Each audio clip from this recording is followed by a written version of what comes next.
Bendiciones, hermanos. Gran gozo poder saludarles nuevamente. Desde que nos vimos la última vez hasta hoy han pasado muchas cosas. Dios ha hecho cosas maravillosas y sigue haciéndolas. Amén. Así que hoy un poquito les testificaré de lo que está pasando en nuestro trabajo y compartiré principios que nos han acompañado en estos años y que nos han ayudado a desarrollar en el Señor lo que Él quiere. Escuchar al pastor testificar de lo que Dios está haciendo en medio de ustedes aquí en la ciudad y en medio de la iglesia es inspirador.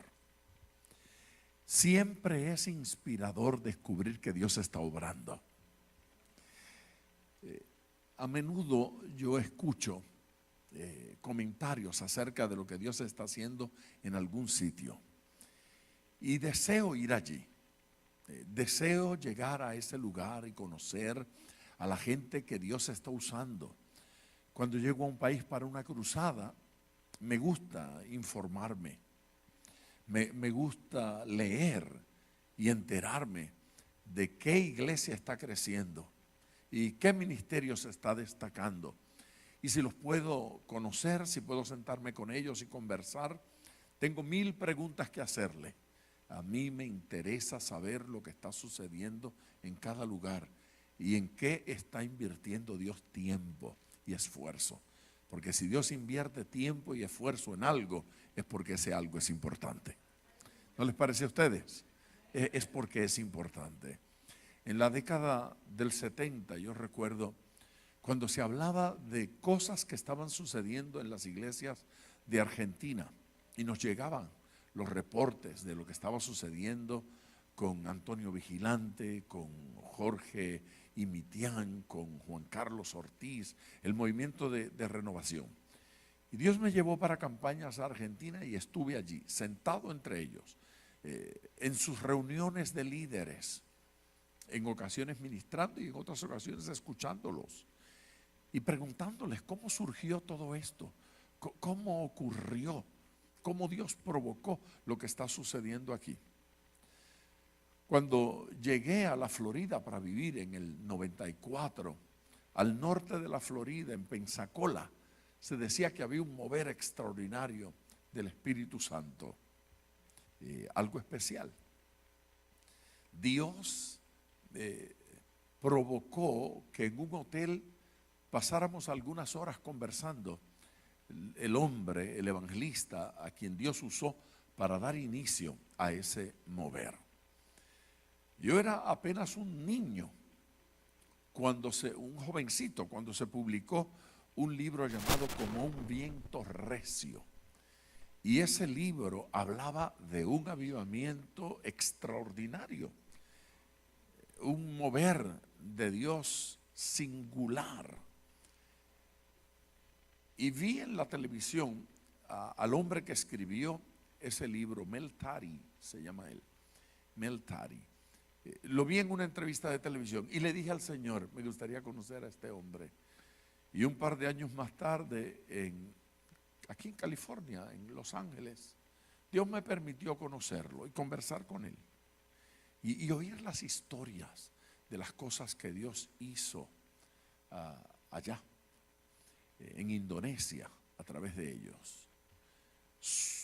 Suráfrica tuvo una visitación de Dios también singular.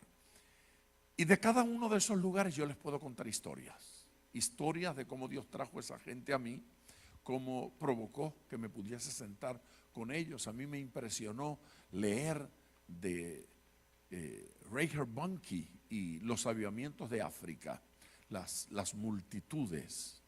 Y un día, en medio de unas actividades que celebrábamos, se me ocurrió, ¿por qué no lo llamo y lo invito para que venga a darnos unas charlas? Y la sorpresa fue que respondió, me devolvió la llamada y dijo, sí voy.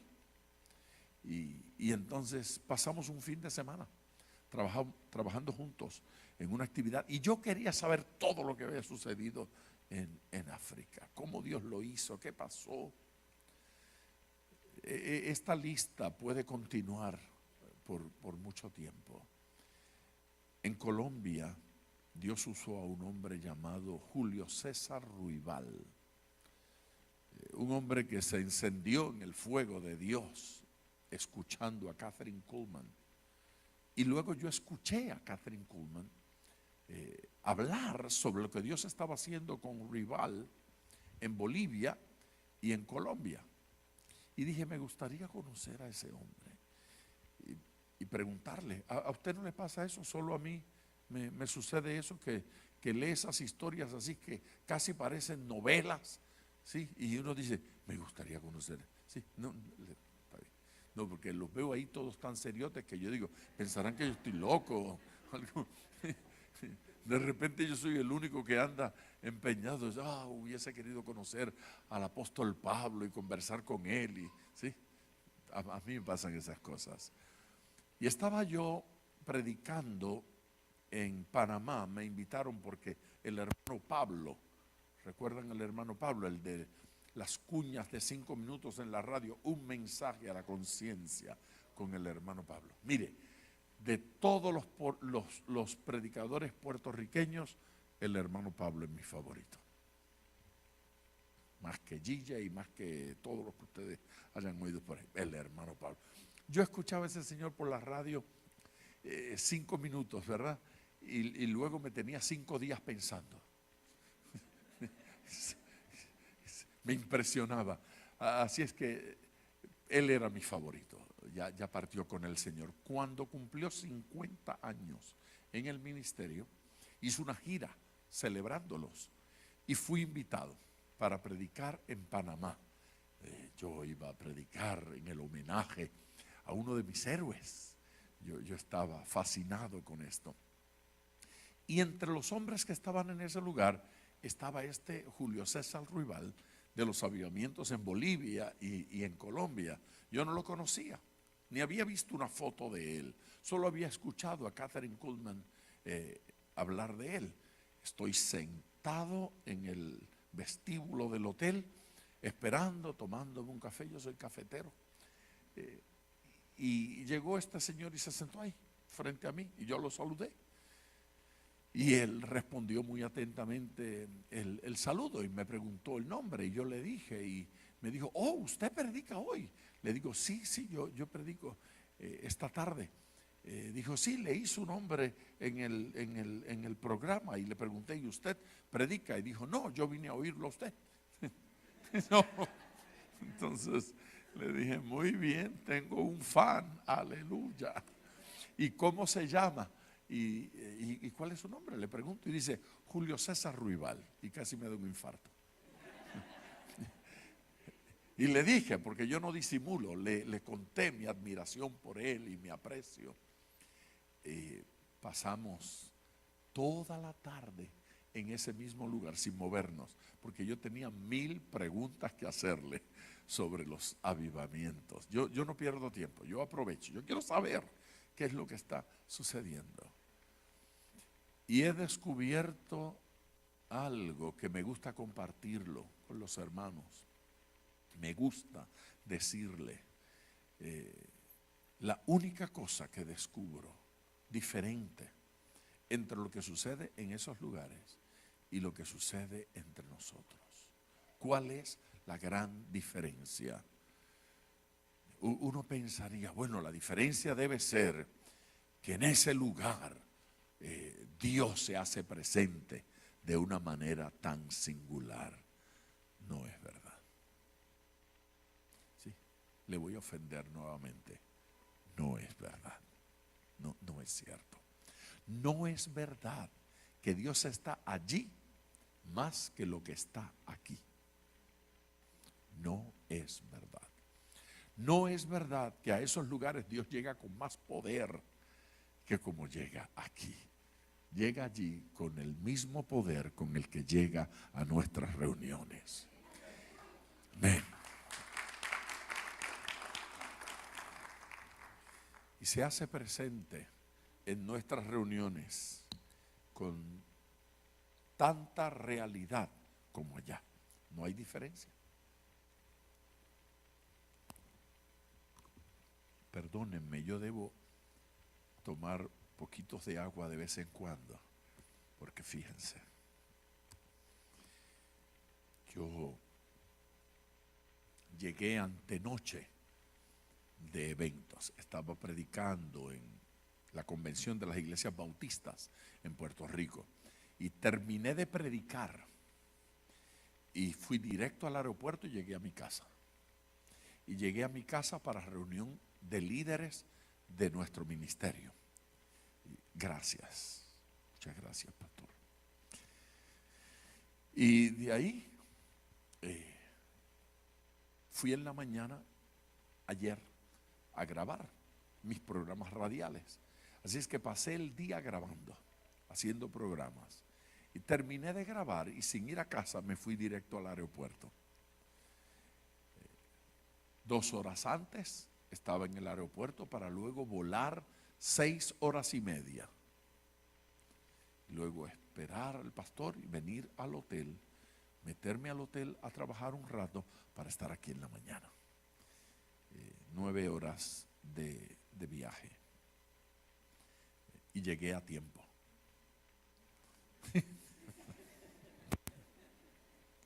No llegué tarde. Y estoy entusiasmado. Así que me perdonan si me ven que agarro sorbitos de agua. Es para mantener la garganta en su sitio, aceitadita. Amén. Sí, porque termino aquí con ustedes esta tarde y me voy directo al aeropuerto. Y regreso. Sí, y llego a las 6:30 de la mañana a Miami. Y a las 9 predico. Y a las 11 nuevamente predico. Usted puede decir gloria a Dios. O puede decir pobrecito. Yo estoy feliz. Yo estoy feliz. En esas conversaciones con la gente donde está sucediendo alguna cosa, descubro que no hay más dones espirituales que entre nosotros. Y que no hay más poder que entre nosotros. No hay. Y cuando converso con los hermanos, descubro que entre nosotros, aquí, en este lugar, Dios hace milagros. Algunos se enteran y otros no se enteran. Pero cuando estoy sentadito allí, oigo a una hermana contar cómo Dios la sanó. Cómo Dios le hizo un milagro. O a un padre, cómo cuenta que oró por su hijo enfermo y Dios lo sanó. O milagrosamente el Señor le hizo provisión de dinero en una situación muy difícil. Y cada uno de ustedes tienen testimonios de lo que Dios ha estado haciendo en este lugar. Y aquí se convierte gente. Y gente es transformada. Y gente cambia. Y gente es tocada por el Espíritu de Dios. ¿No es cierto? Y esos testimonios son valiosos. Son maravillosos. Entonces uno se pregunta, ¿cuál es la diferencia entre lo que está sucediendo en este lugar y lo que está sucediendo en esos lugares donde decimos que hay un gran avivamiento y que la iglesia está creciendo? Yo voy a Guatemala y lo que yo escucho que está sucediendo en Guatemala no es muy diferente a lo que está sucediendo aquí. ¿Y cómo las iglesias son tan grandes en Guatemala? ¿Y cómo parece haber tanto entusiasmo en Guatemala? Yo voy la semana próxima a Guatemala para predicar en la Convención Mundial de las Iglesias Alianzas Cristianas Misioneras. Se reúnen en Guatemala para su convención. Voy a estar allí. Yo presto atención a lo que está sucediendo. Esas iglesias de la Alianza en el Perú han experimentado un crecimiento formidable. En la década del 70, el reverendo Smith era el pastor de la iglesia principal de la Alianza en Lima. Estaba yo en Ecuador en campañas y él me invitó para predicar en campañas de jóvenes. Yo era un muchachito.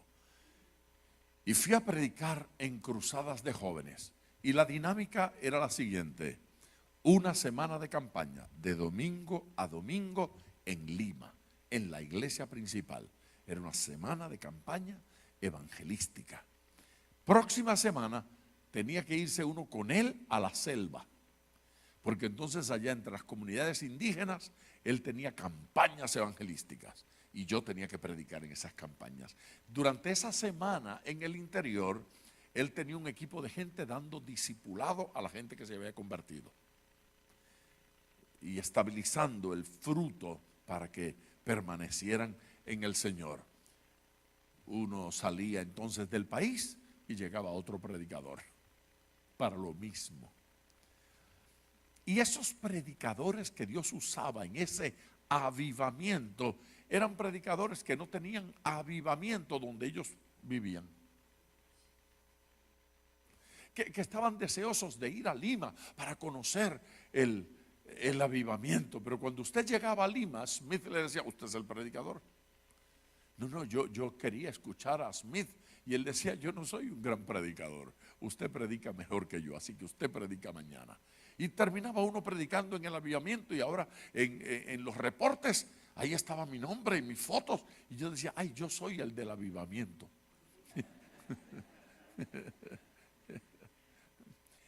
Y no sucedía allí nada que no sucediera en nuestro ministerio en todas partes. Así que uno tiene que preguntarse entonces: ¿de qué se trata? ¿De qué se trata? ¿Cuál es la clave? Es posible que podamos hablar el resto del día sobre qué es la diferencia, cuál es, dónde está, en qué consiste. Pero yo les voy a decir lo que yo he visto. Y lo que yo he visto es una sola cosa: gente que valora, gente que aprecia, gente que da importancia a lo que tiene localmente. No funcionó. Tengo que decirlo con más entusiasmo. Hay gente que dice amén si uno lo dice gritadito. Entonces, aleluya, le entra la fragancia ahí. Pero si lo dice así muy, no, el amén no camina. Yo he visto que hace una gigantesca diferencia apreciar lo que Dios nos está dando, apreciar lo que Dios está haciendo en medio nuestro, ¿sí? Cuando termina la administración, la gente agarra a uno allá afuera: oh, hermano, qué mensaje, ay, hermano, qué bendición, hermano. Y yo digo: yo lo prediqué el domingo pasado en mi iglesia y ni las gracias me dieron. Aprecian lo que reciben del Señor, aprecian lo que Dios está haciendo localmente. Se sana una hermana de un callo en el dedo meñique y es una celebración extraordinaria, le toman fotos, lo publican, maravilla de maravilla, y nosotros no le prestamos mucha atención. ¿Y cuál es la diferencia entre ellos y nosotros? ¿Qué valoran? Aprecian el mismo mensaje, lo aprecian como la gran cosa. El mismo milagro lo valoran, ¿sí? Se lo cuentan a todo el mundo. ¿Y cuál es la diferencia entre nuestros grupos familiares y los de Cho en Corea? Ninguna, sí hacen lo mismo.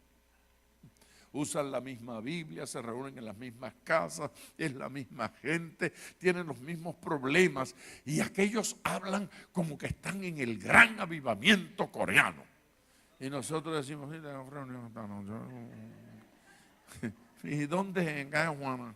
Ahí en casa de Juana. Y no valoramos esta presencia preciosa del Señor entre nosotros. ¿Por qué no levanta sus manitas y dice: gracias, Señor, por tu amor? Diga: gracias, Señor, por tu amor, porque Dios le ama a usted tanto como a los coreanos. Diga: gracias, Señor, por tu amor. Diga: gracias, Señor, por tu presencia. Porque créame, Él está tan presente en usted como lo estaba en Pedro y en Pablo. Jesús está presente en su vida. Dígalo: gracias, Señor, por tu presencia. Diga: porque hoy estás haciendo algo maravilloso en mi vida. Algo maravilloso en mí. Aleluya. Algo precioso algo precioso. Amén, Jesús. Amén. Amén. Mire donde yo veo el poder de una actitud correcta. El poder.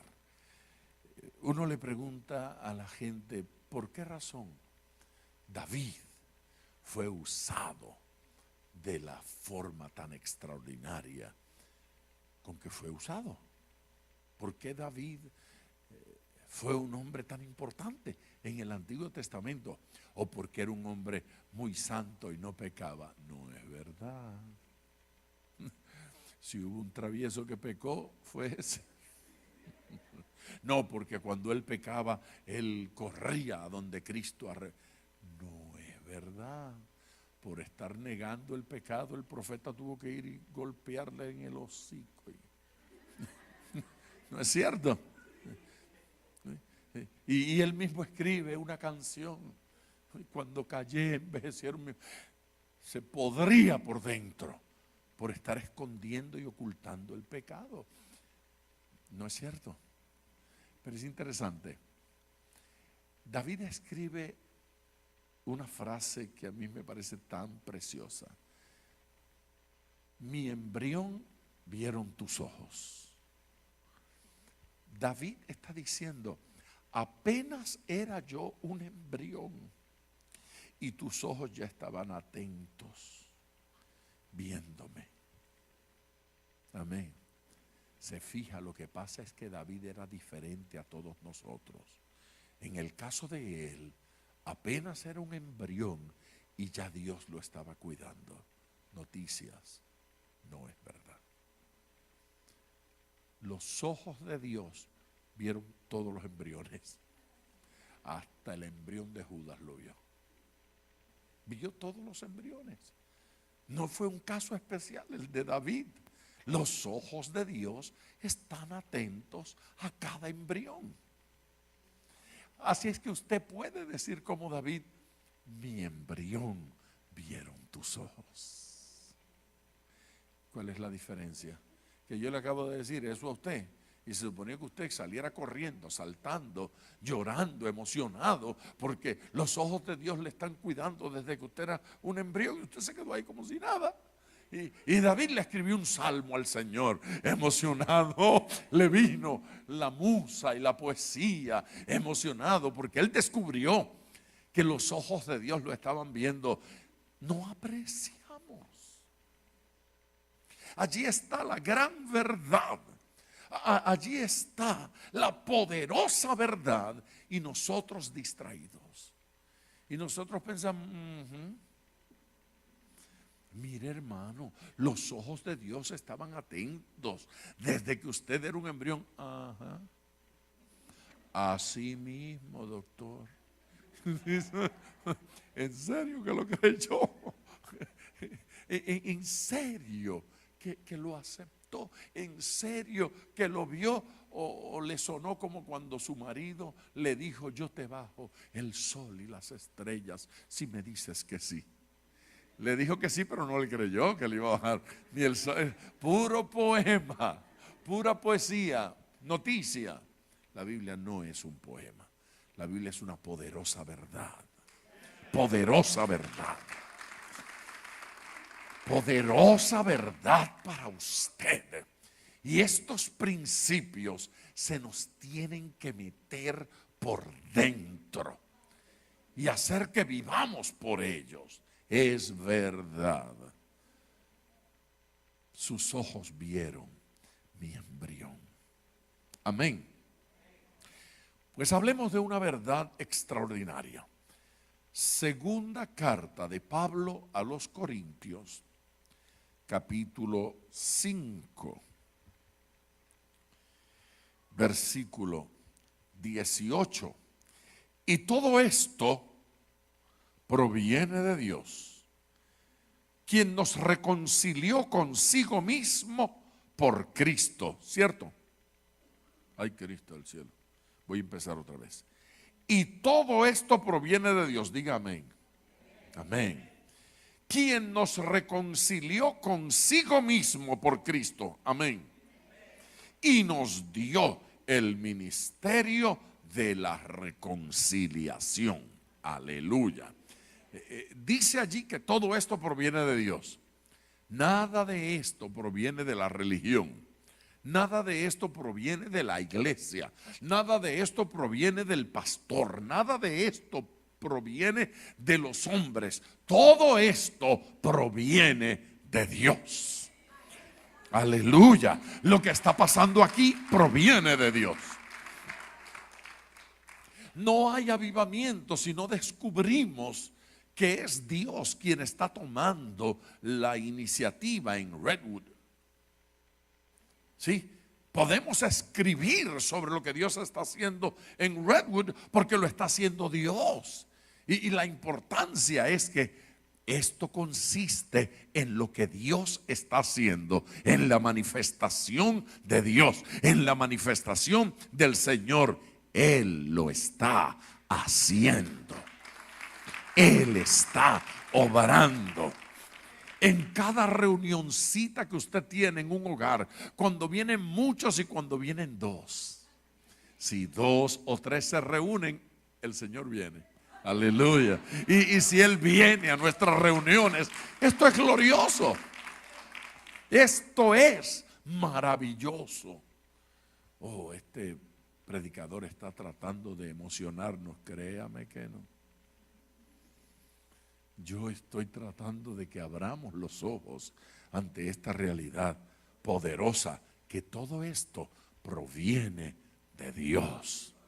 Y porque lo creo, vivo para enseñarlo. Y luego sigue describiendo. Entonces dice que nosotros fuimos reconciliados, nosotros, quien nos reconcilió consigo mismo por Cristo. Él nos reconcilió consigo mismo por Cristo, o sea, Dios. Y nos dio el ministerio de la reconciliación. ¿Cuántos sabían que tenían un ministerio? Bueno, si no lo sabía, descúbralo, porque allí dice que nos dio a usted y a mí. Nos dio. ¿Sí? ¿Eso le incluye a usted? ¿A cuántos le incluye? Nos dio el ministerio de la reconciliación. Pero antes de darnos el ministerio de la reconciliación, ¿qué dice que pasó? Lea el versículo. Ajá. Ok, eso es a usted. Eso es a usted. Entonces dice allí que Él nos reconcilió consigo mismo ¿a quién? Nos reconcilió consigo mismo ¿a quién? ¿A quién reconcilió con Cristo? Diga a mí. Diga a mí. A mí. Vamos a leerlo. Yo creo que usted y yo no estamos leyendo el mismo versículo. Vamos al versículo 18. Y todo esto proviene de Dios. Oiga, quien nos reconcilió consigo mismo por Cristo. ¿Qué nos hizo? Nos reconcilió. ¿Y luego qué hizo? Nos dio el ministerio de la reconciliación. A ver, ¿qué hizo primero? Nos reconcilió. ¿Y qué vino después? Nos dio el ministerio. Por lo tanto, la experiencia de la reconciliación precede al ministerio de la reconciliación. ¿Qué viene primero? ¿La experiencia de reconciliación o tener el ministerio de la reconciliación? La experiencia de la reconciliación, anótelo así, la experiencia de la reconciliación precede al ministerio de la reconciliación. Uno de los grandes fracasos en la iglesia es cuando la gente quiere ministrar lo que no tiene. Cuando la gente quiere ministrar lo que no ha recibido, lo que no ha experimentado. La experiencia viene primero. La reconciliación ante toda cosa es una experiencia. Aleluya. La salvación ante todo es, ¿qué cosa? Una experiencia. Hay que vivir la experiencia. Quien no vive la experiencia del arrepentimiento, quien no vive la experiencia de la conversión, quien no vive la experiencia del nuevo nacimiento, no lo aprecia. Jesucristo estableció un principio extraordinario. Dijo: a quien mucho se le perdona, mucho ama. Pero hay gente que parece que no pecó. Uno le pregunta si son salvos. Sí, pero no aman. Parece que no pecó mucho. Falta de pecado. Sí. Frío por falta de pecado. Poco entusiasmado por falta de pecado. Si uno no reconoce que pecó mucho, uno no reconoce el valor de la sangre de Cristo. No, no es que no pecó, es que no se enteró de cuánto había pecado. Pablo no andaba precisamente haciendo cosas tan malas cuando él dijo que de los pecadores él era el primero. Y con eso lo que estaba diciendo: yo soy el peor de todos los pecadores aquí fui yo. Pero aquí hay gente que no cree eso, que mira a los demás y dice: no, aquella era peor que yo, y aquel también, peor que yo. Pero no es verdad. ¿Quién es el peor de todos los que está aquí? ¿Quién fue el peor? Si no lo descubre, no va a apreciar la sangre de Cristo. Aunque lo que haya cometido sea un pecado, la Biblia dice que se hace transgresor de toda la ley.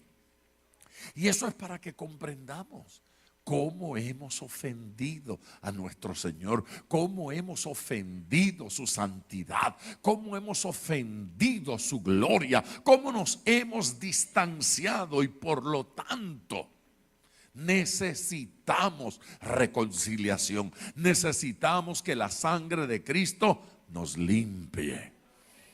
Aleluya. Quiero hacer un comentario. Me voy a quitar esto. Quiero hacer un comentario, porque ustedes están todos sin corbatas y yo soy el único apretado aquí.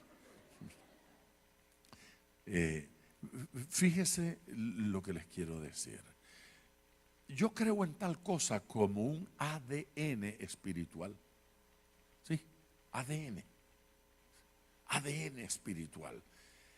Cuando una persona se convierte, parece haber sido marcado con un ADN que es determinante en su vida y en su ministerio.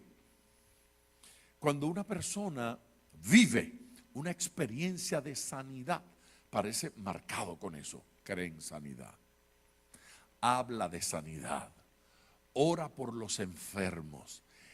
Es interesante cuando uno conoce a alguien que estuvo al borde de la muerte, que estuvo en agonía, que creía que se moría, y ocurre una recuperación milagrosa. Esa persona vive agradecida.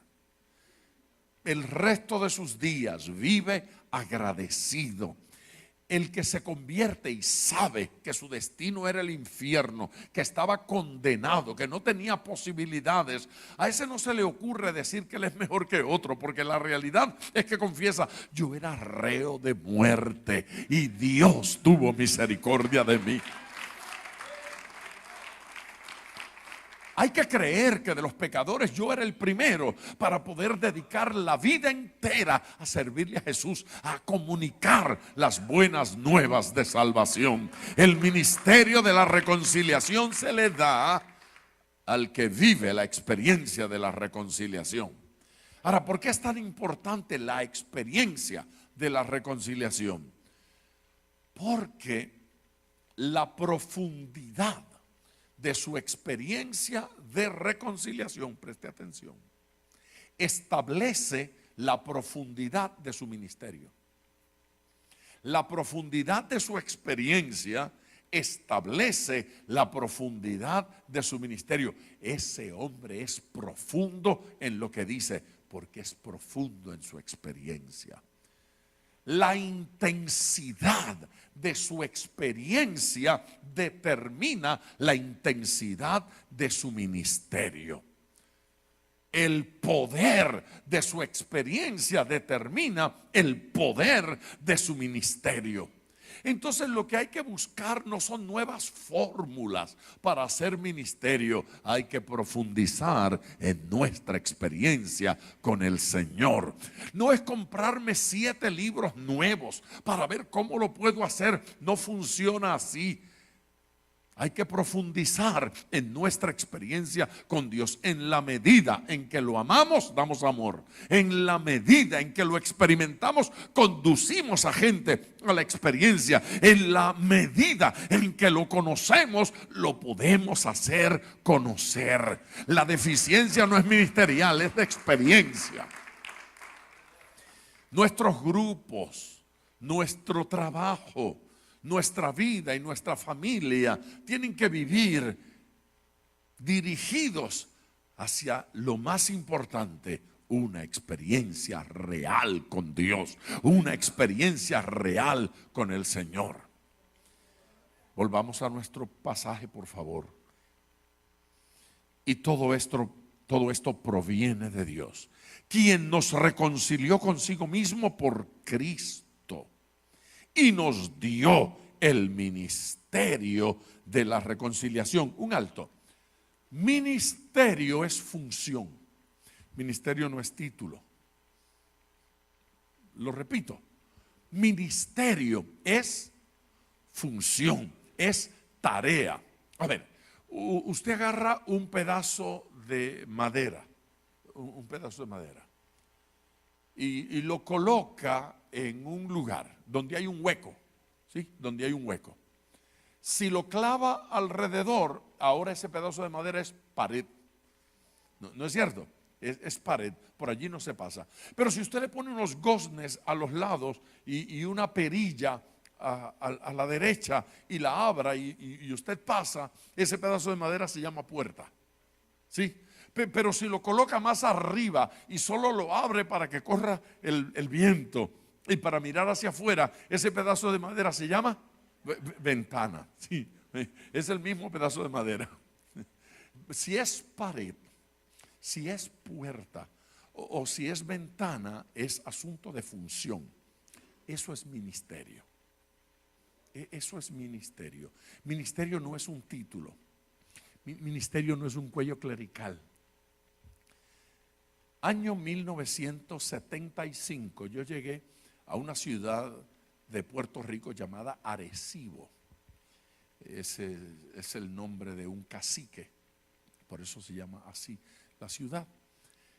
Y tuve que atender una iglesia que habíamos fundado el año anterior y que ahora estaba en crisis. Y yo tuve que hacerme responsable de esa iglesia por un tiempo. El tema es que en ese proceso decido tener una campaña evangelística. Decido que voy a motivar a esta gente al evangelismo. Me fui a averiguar cuál era la zona más fea, violenta, caliente, intensa, de mayor incidencia de droga, de asesinatos, y me dijeron, hay un lugar aquí, lo llaman caserío público, se llama Las Mesetas porque está en la colina arriba, en unas colinas, pero en la parte superior, en la meseta. Las Mesetas. Fui allá, caminé por dentro de aquel lugar y vino un niñito. ¿Cómo está, mister? Le dicen mister a los maestros y a los adultos a los que no conocen. Mister, ¿cómo está? Le digo, muy bien. ¿Y usted cómo está? Me dijo, yo estoy bien. ¿Qué le trae por aquí? Un niñito, 12 años o menos, 11, no sé. Un niñito. ¿Qué le trae por acá? Le digo, bueno, vamos a tener una campaña evangelística, un evento evangelístico aquí. Y estoy buscando un lugar apropiado para hacerla. Oh, yo conozco dónde. Venga, sígame. Lo seguí. Llegamos a un lugar, ahí hay una plataforma de concreto, cemento, grande. Me dijo, aquí se hacen los eventos. Es bueno aquí, me dijo, porque de todos los edificios nos ven. Y si usted se para aquí y predica, todo el mundo le escucha. Tiene que tener buenos equipos, ¿ah? Porque esto es grande, me dijo.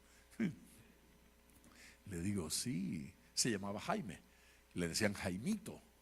Entonces me dijo que él era Jaimito. Le dije, Jaime, me dijo, no, Jaimito está bien. Jaimito. Ahí me dijo, pero para tener aquí la actividad necesita permisos. Pero no se preocupe, porque la administradora de esto es mi amiga. Y yo hablo con ella y le da los permisos. Me dijo, vamos a la oficina. Esto es tal cual se lo estoy contando. Y me fui con él. Y llegamos y era verdad que era su amiga, porque esa señora salió, lo saludó a él y a mí no me hizo caso. Jaimito, ¿cómo tú estás? Y él la saludó, fulana, y le dijo, mire, el mister es un predicador y él quiere hacer una actividad aquí en la plaza y utilizar la tarima. Dele los papeles y autorízale. Y ella fue, buscó los papeles y me los entregó, los llené, los firmé y me dio el permiso para tener la campaña. Y gracias, me fui. Él se fue conmigo y me dijo, mister, usted va a ser de esos volantes para promocionar, para publicitar. Le dije, sí, voy a hacerlo. Me dijo, hágalos a todo color. Eso de en blanco y negro ya pasó de moda. Esto es temprano en los 70, ¿eh? Los 70. Ya eso no. A todo color. Y oiga, ponga la cara suya ahí, bien grande, que a la gente le gusta. Muy bien, Jaimito. Y mire, no los repartan por ahí porque los botan. Tráigamelos a mí. Yo dije, este me va a cobrar. Ya sabía yo que por algún lugar se iba a colar. No me cobró. No, usted me los trae a mí. Y yo conozco aquí a todo el mundo. Yo los reparto. Familia por familia, yo voy. Así lo hicimos. Se los trajimos a él.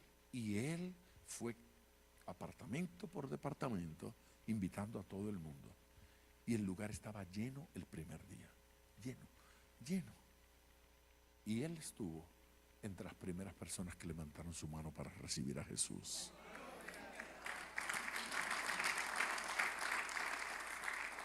Persevera hasta el día de hoy.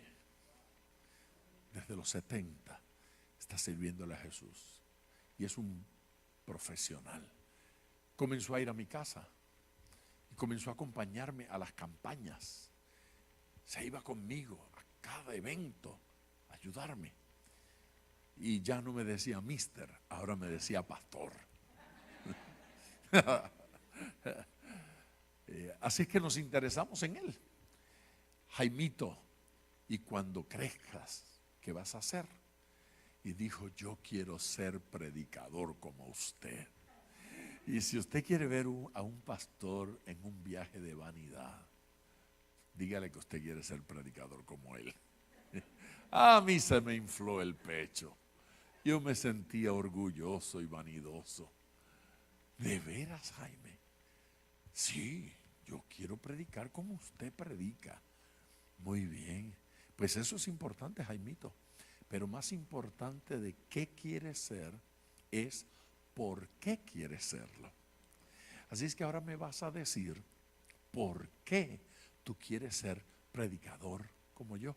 Y dijo, no, eso sí que no se lo digo. No, de ninguna forma. Jaimito, es importante. Insistí y finalmente negociamos. Dijo, si usted me promete que no se lo dice a nadie, yo le digo por qué quiero ser predicador como usted. Y le dije, te doy mi palabra, no se le digo a nadie. Y como soy hombre de palabra, lo siento, pero no les puedo contar.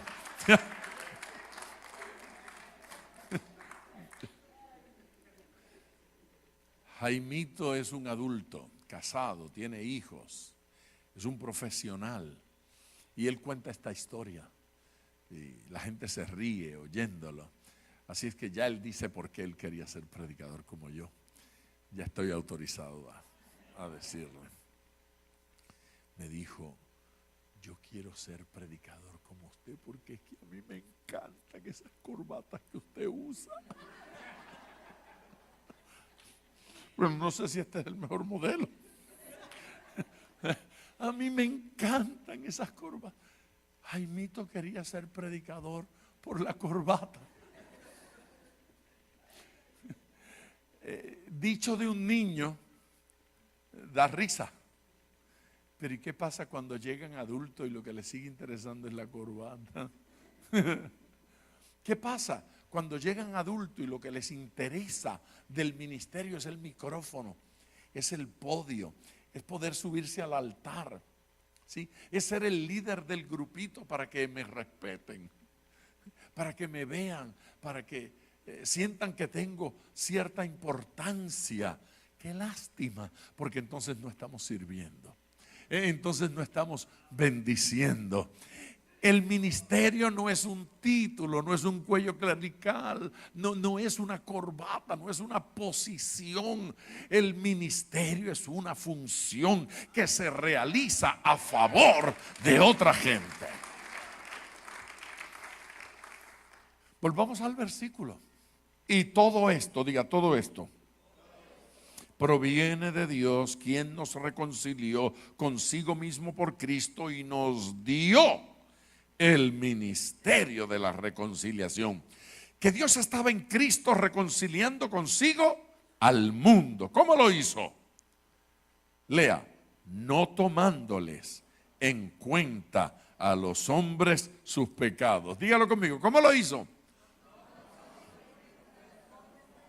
Sí, el ministerio de la reconciliación se realiza no tomándoles en cuenta a los hombres sus pecados. Amén. ¿Cómo se hace?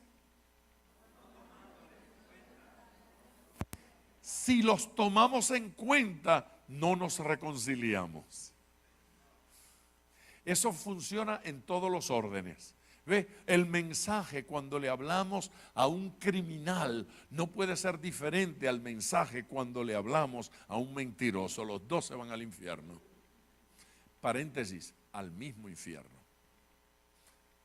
No hay infierno para religiosos diferente al infierno para criminales. Es el mismo infierno. Amén.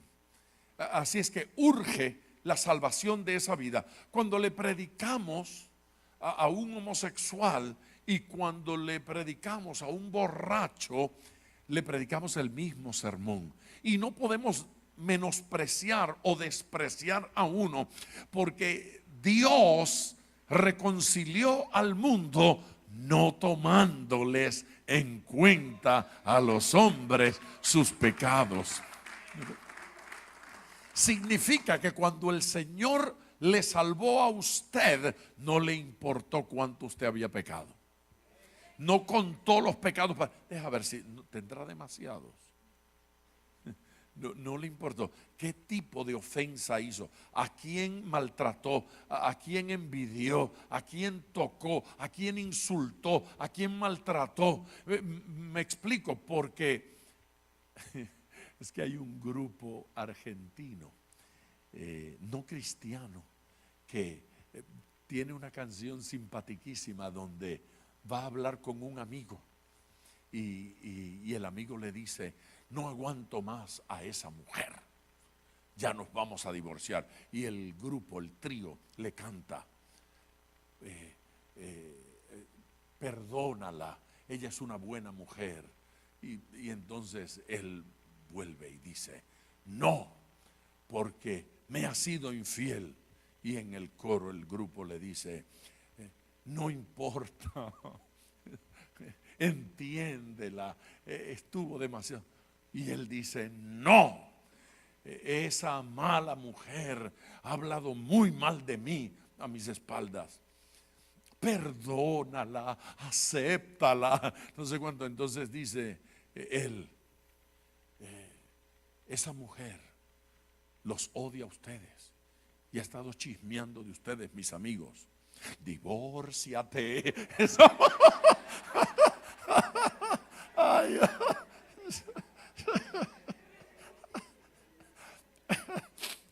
y yo me río cada vez que oigo esa cosa. Porque si de quien habló fue de la hija del pastor, no tiene perdón de Dios. ¿No es cierto? Pero allí dice, no tomándole en cuenta a los hombres sus pecados. ¿Sí? ¿Y por qué es que no le hablas a fulano de tal? No, porque me faltó el respeto. Sí, pero es porque fue a usted que le faltó el respeto. Porque le había faltado el respeto a Pancho, Pablo, Jacinto, José, y a usted no le había importado. Pero esta vez se lo faltó a usted. Entonces ahora no merece salvación. ¿Sí? Ahora no merece mi amistad. Ahora no merece el perdón. Porque se metió con mi hijo. ¿Sí? Porque le dijo así a mi esposa. O porque fue a mi papá. O porque fue a mi mamá. Está feo esto, ¿verdad? Es como que incómodo ya. Almorcemos.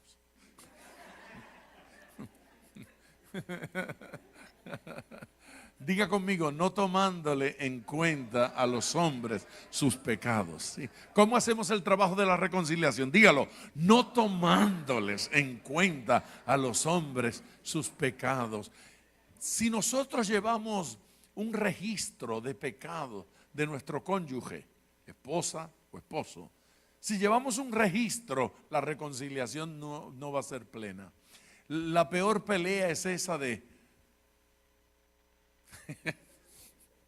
no me he olvidado. Ya nos reconciliamos y ya nos perdonamos y ya dejamos eso en el pasado, pero pasan unos meses y reaparece en una nueva discusión. No has cambiado nada, sigue siendo. Todavía recuerdo el año pasado en Navidad cuando te largaste con tu amigote borracho, sinvergüenza, mala gente. Y a lo mejor tiene razón en todo lo que está diciendo. Pero esto funciona así, no tomándoles en cuenta a los hombres sus pecados. No hay otra forma. ¿Seguimos o paramos? Seguimos. Dice, y nos encargó a nosotros la palabra de la reconciliación. Nos la encargó. Es decir, la reconciliación es un encargo. Diga, es un encargo. Es algo que nos dejaron encargado. Nos lo encargaron. ¿Sí? Nos lo encargaron. Si nos lo encargaron, es nuestra responsabilidad. Nos lo encargaron a nosotros. La palabra de la reconciliación no la tienen los filósofos. La palabra de la reconciliación no la tienen los políticos. No la tiene Trump y todo el mundo se ha dado cuenta. No la tiene el gobernador. ¿Cómo se llama el gobernador de aquí? ¿Cómo? Tampoco Newton tiene la palabra de la reconciliación. La palabra de la reconciliación no está en manos de los millonarios. La palabra de la reconciliación no está en manos de los políticos ni en la boca de ellos. La palabra de la reconciliación le fue encargada a la iglesia. La iglesia tiene la palabra de la reconciliación. Eso es un poder extraordinario en su boca para reconciliar al mundo. Cuando hablamos la palabra de Dios, el mundo conoce a Dios. La maravilla de la predicación. Aleluya. Así es que hay que cumplir con este encargo. No puedo pasar por la vida con la boca cerrada. Tengo que abrir mi boca y bendecir a esa gente con la cual entro en contacto, porque la palabra de la reconciliación la tenemos nosotros. Interesante, Dios no nos dio la palabra del chisme. ¿Le ofendí? No, porque me miran así como... Dios no nos dio la palabra de la queja. La queja no nos fue encargada a nosotros. Sí, la difamación. Amén. La crítica, la palabra de la crítica. Ese no es el ministerio. Y eso no nos fue dado a nosotros. A nosotros nos fue dada la palabra de la reconciliación. Cuán importante es saber cuál es el ministerio que tengo y cuál es la palabra que Dios puso en mi boca. Que cuando trata de salir otra palabra, yo sé que no es de Dios, no la dejo salir. Porque la que Dios me dio es la que reconcilia. Quiero dejar a mi esposa. Ve, la palabra que Dios nos dio no es la que dice: sí, nunca te debiste haber casado con ella. Sí. Es que ese hermano que nombraron diácono, eso es un hombre tan superficial. Y el otro dice: amén, amén. No, Dios no nos dio esa palabra. Esa no es de Dios. La que Dios nos dio es la de la reconciliación, la que restaura gente, amén, la que reúne amigos, la que une a matrimonios, la que no divide iglesias. Diga amén. Amén, aleluya. Dios nos dio la palabra de la reconciliación. Démosle gloria al Señor. La palabra de la reconciliación. Así es que cuando voy a un hogar, sea lo que fui, no voy a criticar, voy a ¿qué? A reconciliar, amén. No voy a chismear a un hogar. No visito a alguno de los miembros de mi grupo y me siento allí a hacer chistes incómodos o a decir amén a comentarios impropios o a participar en la crítica a algún hermano. No fue esa la palabra que Dios me dio. Dios me dio la de la reconciliación, la que sana, la que perdona, la que restaura. Esa es la palabra que Dios nos dio. No camina un ministerio si en lugar de adorar, alabar y decir lo hermoso que vemos, criticamos. Y nos dio la palabra, nos encargó la palabra de la reconciliación. Así que somos embajadores en nombre de Cristo, como si Dios rogase por medio de nosotros. Os rogamos en nombre de Cristo, reconciliaos con Dios. ¿Somos qué? Diga embajadores. Somos embajadores en nombre de Cristo. Embajadores. Usted es un embajador. Usted es una embajadora. ¿Cuántos han visto un embajador alguna vez? ¿Dónde vio usted un embajador? No. La televisión. En la televisión. ¿Sí? ¿No recuerdan la película de Cantinflas? Un poco donde ahí estaban los embajadores, ¿sí? Reunidos, ¿no? Eran las Naciones Unidas, los embajadores. Por lo menos allí los vimos. Sí, embajadores. ¿Vio el embajador de la China? ¿Cómo luce? Chino. ¿Cómo va a lucir?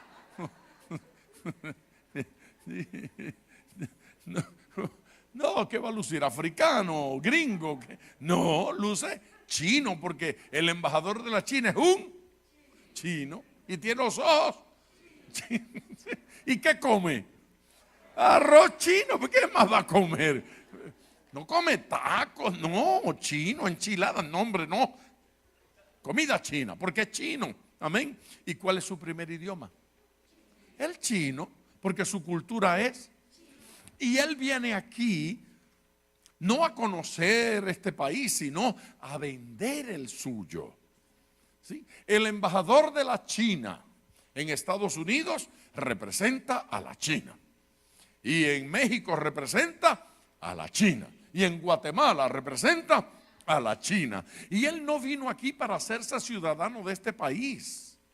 No, él vino aquí a ver la manera en que él puede traer su cultura, traer sus productos, venderle a este país y sacar algún provecho. Para eso es embajador. Aquí dice que usted es embajador del reino de los cielos. embajador de reconciliación. Y el embajador tiene una cultura diferente a la cultura donde vive. Él vive acá representando su cultura, esto es su estilo de vida, su forma de vida. Nosotros no vivimos en la tierra para ser más guatemaltecos, ni más puertorriqueños, ni más norteamericanos, ni más mexicanos. Nosotros estamos aquí para representar el reino de los cielos. No represento a mi isla, represento el reino de los cielos. Yo amo mi islita, chiquitita. Si uno va a mucha velocidad se sale. Hay que tener cuidado. Yo amo mi islita, pero yo sé a qué vine aquí. Yo no vine aquí a vender Puerto Rico. Yo vine aquí como representante del reino de los cielos. Su casa tiene que ser la embajada de Dios en el barrio, la embajada de Dios en la ciudad. Y la gente va a descubrir que usted, como embajador del cielo, habla un idioma diferente al que habla la gente aquí. Aquí la gente habla el idioma de la queja. ¿Cierto? Sí, el idioma de la crítica, el idioma de la censura, pero la iglesia habla el idioma de las alabanzas y las acciones de gracias. Por nuestra boca ha de salir alabanza, aleluya, acciones de gracia. Representamos la cultura del cielo y eso es una cultura de amor. Eso no es una cultura de maldición ni de odio, sino de amor. Y uno, si se distrae, se contamina. Y aprende a decir las tonterías que el mundo dice. Y a repetir. Y a veces hasta ver como ellos ven. Pero Pablo le escribe a los romanos y le dice que no lo permita. Que no se amolden. Amén. No os conforméis a este siglo. No se hagan conforme a este siglo, a este sistema, a esta forma. Nosotros somos embajadores. Embajadores, denle gloria al Señor. Denle gloria a Dios. Somos embajadores. Gloria al Señor. Yo voy a continuar con esto. Pero debemos detenernos ahora. Tenemos 10 minutos, menos, 10 minutos. Son las 11 menos 10. Usted puede ir al baño. Usted puede tomarse un cafecito. Puede traerme un juguito a mí. Ya bebí suficiente café hoy. Si sigo bebiendo café, estoy hasta las 6 de la mañana hablando sin parar. Y a las 11 en punto estamos aquí. Dije las 11:05. ¿Y un minuto? No, en punto. A las 11 en punto yo agarro este micrófono y comienzo a hablar nuevamente. Les amo. Vamos al jugo, vamos al baño, vamos al café, vamos.